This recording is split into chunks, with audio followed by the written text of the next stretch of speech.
So we kind of want to get close to this one. So we're going to start writing our first program. Okay. So let's actually go and mark like all of that stuff and change it to printline hello world, as we always do. Okay. So at the bottom of the file over here, which will start getting a little bit larger, I'm going to have a function over here. It's not inside of main. It's a top level function. Okay. It's going to be called printProgressBarln.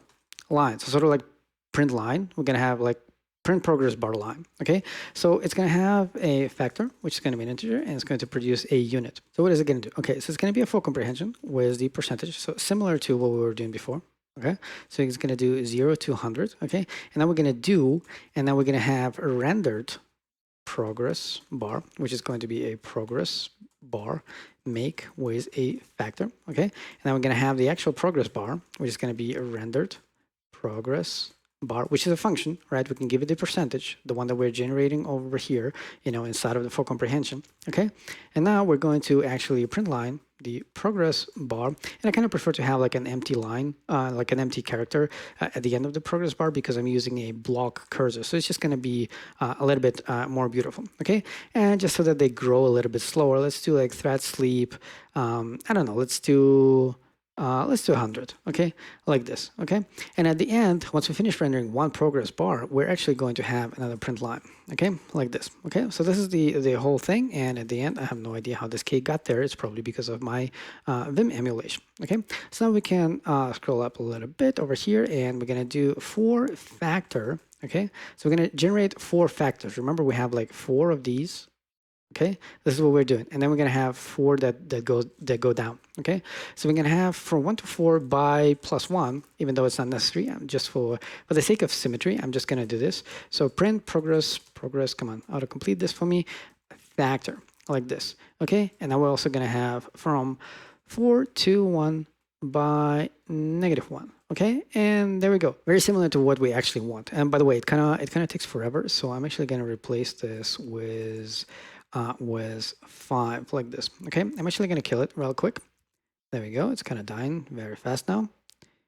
Come on, die. All right, let's run it now, and there we go. So, okay, so they're growing much faster, but also they're not staying in the same line. Okay, so we need to fix this one. Okay, so basically, instead of the print line, we're going to write a function. We're going to call it clear print. So the first thing that we need to do is we need to use print instead of print line, right? Because then it will kind of stay on the same line, but it's gonna look ugly, right? Because this is not what we want. But at least it stays on the same line. Okay, so what we're going to do is we're going to replace it with clear print, which is going to be a function that we're going to define, and we're going to use some fancy ANSI codes. Okay, that will actually, hold on, let me do it like this. Okay, that will tell the terminal to stay on the same line. Okay, so we're going to call it clear print. Okay, and we're going to be able to give it anything, right? Type is going to be any. The default value is going to be an empty string, so that we can just call it clear print without any parameters, and it will produce a unit. Okay, so what it's going to do is it's going to use a fancy ANSI code character.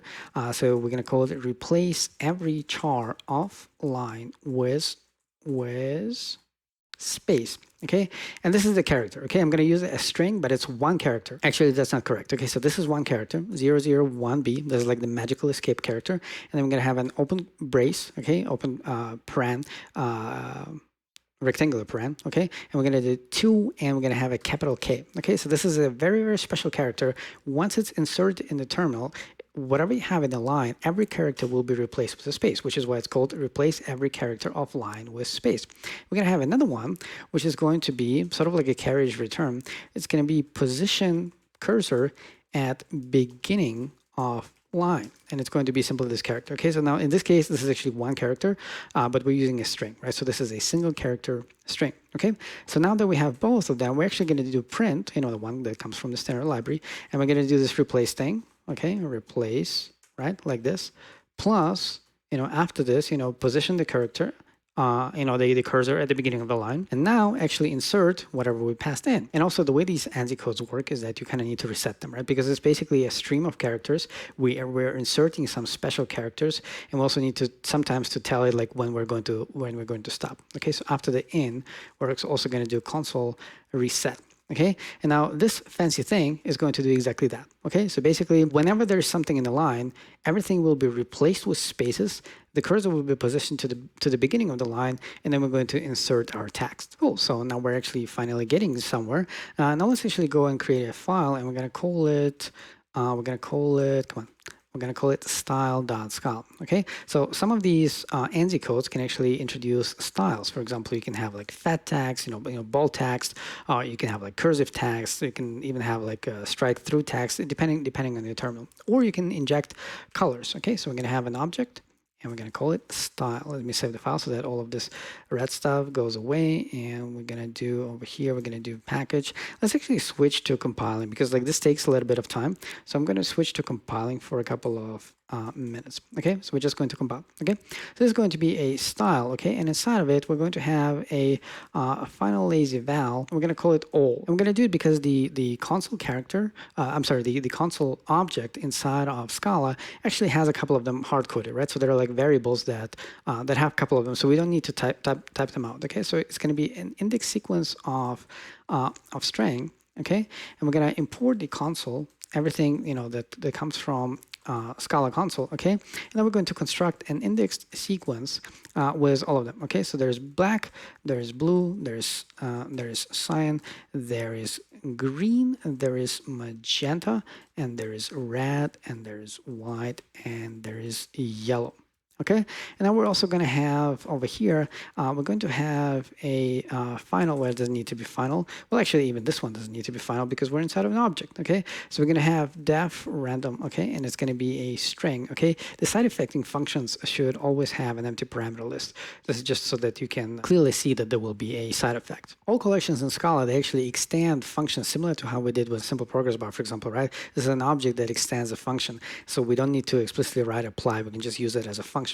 Okay, in fact, everything that you call apply can be called as a function. Okay, so over here, like index_seq is a function by default, right? So we can kind of like give it an index, right? For example, like 3, and it will pick like the third one. Well, actually, its index is 0 base, so it's going to pick the fourth one. So it's going to be green. Okay, so over here, we're going to say, please take a random generator, produce a next integer from 0 to all.size. So all.size is 8, 1, 2, 3, 4, 5, 6, 7, 8, which means that this number over here will be generated from 0 to 7, right? Because this is the index 0, this is the index 7. Okay, so it's going to randomly pick one of these. Okay, and so now that we have that, we can actually go back to our main. We can go to this printProgressBarln, okay, over here, and we can also inject a style in there. Okay, and now over here, we're going to have a styled progress bar. And we're going to have progress bar, and we're going to say in style. Okay, and again, this in thing doesn't exist, so we need to go and introduce it real quick. So we're going to go over here, and I'm going to inject a bunch of empty lines because this is how the Vim integration works. Okay, so we already know how to do extensions, but this time it's going to be extension for absolutely anything, right? So not just strings, right? So you can have like a number, and you're going to be able to say in green, and it will print out the number in green. Okay, so this time it's going to be an infix def, and we're going to give it a style. Okay, string. Okay, and we already know how to do these things, right? So it's going to be style plus self plus console.reset, and over here I actually this should be infix, not index, like this. Okay, so and now it works. Okay, so at least it compiles, like this portion compiles, right? So now on anything we can call in and give it some string. Okay, it's not super type safe because you can give it any string you like, but it's good enough for now. Okay, and so now over here we need to actually print out the styled progress bar. Please complete this for me. There we go. Okay, so now all we need to do is we need to give it some sort of style. Okay, so we're going to go over here, find the F, this one, and we're going to do style.random. Okay, like this. Same thing over here, and there we go. We have colors once I spell correctly, random. And the same thing over here, and there we go. We need to actually run it instead of just compiling it, and there we go. Right? Completely random colors. Let's do a little bit of refactoring. Let's actually go and add a function over here called bar, right, as progress bar, okay, because we're repeating the style, okay? So we're basically going to go over here, and we're going to yank to the end of the line. We're going to do this, and yeah, this is exactly what I wanted. Okay, so now over here, this is going to be bar, same thing over here, and over here, we can actually remove the first parameter like this. Okay, so DTF, like this. Okay, like this. Exactly the same code, It's just that now we, we have a bit of refactoring, we have less code duplication, and it will actually become useful in just a couple of seconds. Now, randomly generating colors is sometimes not controlled enough. For example, if you look over here, if I run this thing again, it will actually produce exactly the same colors. Okay, so what I want to have is I want to have sort of like an iterator that is infinite, right? So we're going to create a teeny tiny class. So we're going to call it, how we're going to call it? We're going to call it InfinitelyNext, like this. Okay, so find dot like this, package like this, and so we're gonna have a final class. We're gonna call it InfinitelyNext. Okay, for absolutely any type. So we're gonna give it an index sequence of A. Okay, and it's going to extend a function, right, that does not require any parameters, and it will produce this A. So it will infinitely produce an A, right? So basically, we're going to give it a sequence. Let's say it has like 8 elements, like our colors. And when we call this function apply, right, this whole thing is going to be a function. It will always give us the next color. Even if it runs out of the colors, it's just going to start from the very beginning. We're going to use the modulo operator for this. Okay, so we're going to do override def apply, okay, which is going to produce an A, and it's going to get the result out of self index, right? So in the beginning, it's going to be 0, then it's going to be 1, blah, blah, blah, blah, blah. And the index is going to be a private var over here. Index, it's going to be just a 0, okay? Like this, okay? So I'm going to do index equals index plus 1, right? Classic imperative code, okay? But we're going to keep it inside of the length, okay? Length, like this, okay? And length is going to be a private val, length of int, which is going to be self dot length, okay? And I actually need to found unit required A. What did I do wrong? Oh yeah, I actually forgot to return the result. All right, so what just ran was still the random one, okay? So let's actually go back to style, and we're going to have random, but we're also going to have, we're going to call it make pseudo random generator, okay? Which will produce an infinitely next string, okay? And how will it do this? Well, it will just say infinitely next of all colors, like this, okay? And so now if we actually go back to main, okay, and we're going to have a tiny val over here before we do the bar, okay? So we're going to have val generate pseudo random style, which is going to be a function that does not require anything, and it will produce a string. How will it do it? It will just do style dot make pseudo random generator, okay, like this, okay? And now over here, instead of style dot random, we're going to say over here like this, we're going to say generate pseudo random style, like this, okay? So now they will always be in the same sequence, but right now we're generating only A. However, we can actually do more, right? We can do more than that is inside of these colors, right? So for example, let's do 16, okay? And we're going to see that after 8, the colors are going to repeat, okay? Exactly the same order. So this is an iterator that never finishes, okay? We're also going to add a little bit of type safety to it, okay? Because what we can do is we can give it, for example, over here, right? So we can also give it like an indexed seq that is empty, right? And then it's going to explode, right? It's going to throw an exception, okay? This is not what we want, okay? So what we're going to do is we're going to add another sort of like a wrapper for index sequences. And by the way, we should probably switch to compiling because this is too much, okay? Like this, there we go. It's going to be called non-empty indexed sequence, okay? Like this, okay? So find the dot, this one, package, and there we go. Okay, so it's going to be a final case class, non-empty indexed sequence. Ignore the plus. It's just going to be like any A. So it's going to get like a private index, in indexed sequence of A, like this. Okay. In fact, usually we should make it a private val, but there is a reason why we cannot. Okay, I will show you why in a second. Okay, so let's leave it like this for now. Okay, so we're going to have a factory for it, right? Because we made the constructor private over here. Okay, so we're going to have a factory for it, indexed sequence. Okay, it's going to be called apply. Okay, for some A. Okay, so we're going to give it an indexed sequence which is potentially empty. Okay, and it will produce an option of a non-empty index sequence of A. Okay, like this. How will it do this? Well, it's going to say option when self non-empty. Okay, well, in this case, produce a new non-empty indexed sequence. And in this case, we can actually not omit the new keyword because we're using apply over here, right? Because it will call itself recursively. What we're also going to have is actually an unsafe version of constructing this, okay? Unsafe, and it's going to have exactly the same behavior as before. Essentially, it will throw an exception, okay? So we're just going to call apply with self, but then we want to unpack the option. We're going to say get or else, okay? And now we're going to say throw. We don't need to say new. We can just do illegal argument exception, okay? And the message is going to be expected indexed seek to be non-empty, like this. All right, let's save the file. It didn't fit into the line, which is surprising. Oh yeah, because of this. Okay, DTI like this. All right, cool. All right, so this is annoying, like this. There we go. Cool. So now if we actually go and use it, okay, so over here. So by the way, the idea of this thing is that if you call unsafe with something that is empty, it will still throw an exception, but it will throw the exception before the code that is using this thing, okay? Which means it is always safe to use this thing. So if somebody else managed to construct it, we're going to be able to use it. We don't need to do like any checks, like if equals 0, you know, if like is empty, then throw exception or something like this, okay? So now if we go over here, pretty much all we need to do is we need to say over here that it's going to be non-empty. Okay, which means that we need to wrap this thing into non-empty indexed sequence, and we're going to call unsafe, but we know that it's safe to do it because we're using a hard-coded index sequence. Another thing that we need to do is we need to go to InfinitelyNext, and we need to go and use it as well over here. So this is going to be a non-empty index sequence, okay? So now notice that we're using things like apply, and we're using things like length, and over here also we use size. By the way, size and length is the same thing, okay? So we can also do length, okay? So it's sort of like overloaded in Scala, and it does exactly the same thing, okay?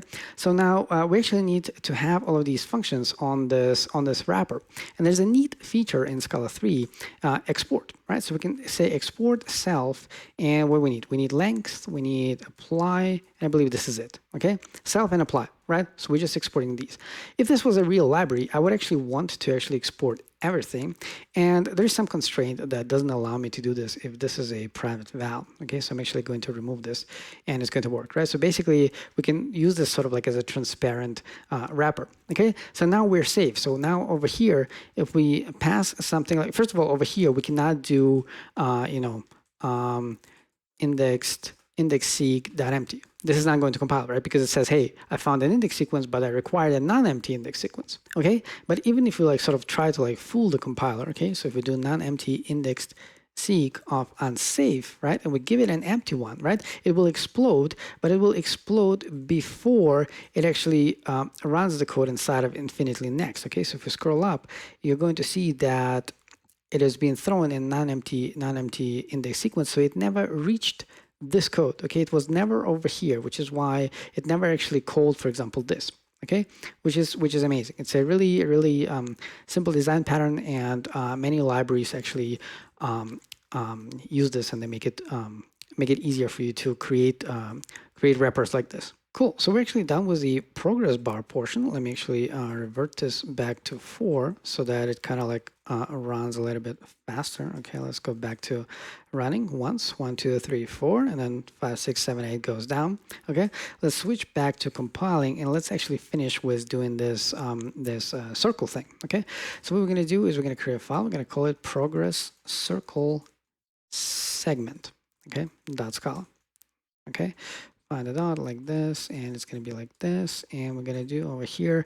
So it's going to be ProgressCircleSegment. Let's save the file, delete around word, and do like this. There we go. Okay, it's clean up. Okay. Now the difference again between the circle and the progress bar is that we know when the progress bar finishes, right? It finishes at 100%. This one we never know when it finishes. So we're going to use our InfinitelyNext again. Okay. So what we're going to do is we're going to have a def make over here, right? Which is going to produce an InfinitelyNext, and this time we can actually go with a char. Okay. So what is it going to do? It's going to produce an InfinitelyNext of all segments in order. Okay. And all segments in order is going to be a lazy val over here. All segments in order, which is going to be a non-empty indexed seek of characters. And by the way, this is also a good like design pattern. If you just use like question marks over here. Hold on. There's a typo somewhere. InfinitelyNext. So this is called, I believe, like hole-driven or type-driven programming. Is that you figure out all the types first, and then you have like unimplemented, right? And then you make sure that it compiles, and only then you introduce the implementation. Okay. So if we go back to Fira Code, like these are the ones that we need: EE06, 07, and so on. Okay. So we could either do something like non-empty-indexed-seq unsafe, because we know that it's not going to be empty, and inside of it we're going to have an indexed sequence of, and now we're going to have characters, right? EE06 was the first one, right? Yeah, this one. Okay, and you can kind of like keep going like this, right? So it's -u EE07, another typo. Okay, so come on, over here, not empty. Okay, so we can kind of do like this, or we can just copy paste it, right? Because I already did this, so I can just copy paste this. So I'm just gonna copy that, go over here and paste it like this. Okay, so these are all the segments. Okay, you can kind of like follow, like this is going to be like a circle, right? It's going to be like this, you know. All right, so a string in Scala is also a non-empty, I'm sorry, a string in Scala is also an index sequence, which is why on the string you can do something like, give me like the third character. Okay, so it efficiently knows how to retrieve it. Okay, so this is how this code compiles, right? Because a string is also an index sequence, because remember, unsafe requires an index sequence. Okay, great. All right, so now let's go back to main, and we have this function printProgressBarln, and right underneath, and well, actually, let's do it at the bottom. Okay, we're gonna have a very similar function. Okay, so it's going to be called def printProgressCircle in style, which is a string, okay, unit equals, and it's going to be a render segment progress circle segment make. Okay, as a reminder, make, inside of make, it gives you like this infinitely next of character. Okay, so now you have this thing which will generate, you know, anytime you call apply, it will generate the next thing. Okay, so now we're going to do segment. Well, actually, we need to have a full comprehension. Okay, so segment is going to be 1 to 6, because we have 6 segments. Okay, so we're going to have do, and we're going to have val. Actually, I just realized that we actually don't need anything from here, right? So because we're going to have a segment over here, right? So we're going to have a render segment, right? So this will give us like the next segment. Now we're going to style it, same as we did with the progress bar. It's going to be segment in style. Okay, then we're going to have a clear print. Same as before. In fact, we're going to have like an empty space before, and then we're going to have a plus, and we're going to have a styled segment, and then we're going to have another one over here like this. Okay, so I have a thread that sleep over here with 200. I kind of experimented it with 200. It looks kind of the best. Okay, and that's it. And in the end, we're not going to have a print line. So basically, the circle is going to like open, gonna render, and then it's going to disappear as if it like was never there. Okay, so we're not going to have a print line. Okay, so it's called styled segment, like this. There we go. Cool. So let's go to the top of the file. So we have a bar over here. So let's also have over here, we're going to have a circle. And let's remove this one. So this is going to be a circle, and it's going to produce a unit. Okay, so it's just going to do like print progress circle, and we just need to give it a style, and we're already generating the style. No, actually, we're not generating the style. Let's actually go and do this one. Okay, like this and like that. There we go. Okay, so now we have the circle, and at the bottom we're going to go and actually we need to go over here. Okay, so this is our main, right? It kind of like ends over here. Okay, so I want to have this line. Remember over here there was like this line, and then underneath there was a circle, right? So we first saw the line, this line, then we have the circle, and then once the circle finishes, it kind of disappears. So we don't need another line. Okay, so basically what we're doing is after the line. Let me actually wait a little bit until it finishes. Okay, there we go. Okay, so what we're doing is after the line over here. Okay, so we're going to say for, we're going to have how many circles? We're going to have 8 circles, 1, 2, 8, do circle, and that's it. And once it's done, right? Once it's done, actually I'm going to leave it like this. Okay, I'm going to leave it like this. Okay, so I'm going to run it. Let me create more space over here. Okay, so now it like renders, right? It changes the colors. Okay, I'm going to wait a little bit. And there we go. And now we see like the last character. Okay, and I don't want that. We want to clear the line as well. Okay, so let me actually change it to just one, so that you kind of see it like real fast. Clear print, and as you remember, clear print, like the parameter to clear print, we can leave it out. Okay, so it's going to be like this. Okay, so now it's going to run the progress bars, and then it's going to do like one circle, and the circle is going to disappear, and it's going to clear the text. Okay, and now we're going to do like 8 circles. Okay, like this, and yeah, that's pretty much it. So I'm gonna like do this, and I'm gonna run it. There we go, 8 progress bars and 8 circles in all the colors, right? This one color, no green, no magenta, no red, no white, no yellow, and remove everything from the line. All right, I hope that you enjoyed this video, and I will actually upload it to GitHub. I'm not going to do it now. I'm going to do it off the record, and I'm going to include the link in the description below so you can check it out at your own pace, because we created quite a few files. Okay, so we have the InfinitelyNext over here. Let's create a little bit more space. Okay, we have the main, we have the NonEmptyIndexedSeq, we have the progress bar. All files are relatively small, but we did some work here. Okay, did some work here. We have the style, and yeah, and this is the main. The main contains quite a bit of code, actually. A couple of helpers, this clear print and this extension over here. And yeah, I hope that you enjoyed this video. I rarely create projects like these for beginners. I actually should do this probably more often, because yeah, you guys usually like these ones. In any case, if you stuck around until now, this is a clear indication that you actually like this video. So please don't forget to hit the like button. It actually helps out a lot. And yeah, I see you in the next one. For now, as always, it's been Vlad from devinsider.com. Don't forget to like this video if you did, subscribe if you want to improve the developer inside you, and if you wish to support tech education, please consider supporting me on GitHub Sponsors or Patreon, whichever you prefer, and that's watch my videos weeks and sometimes even months before everyone else. And most importantly, take care.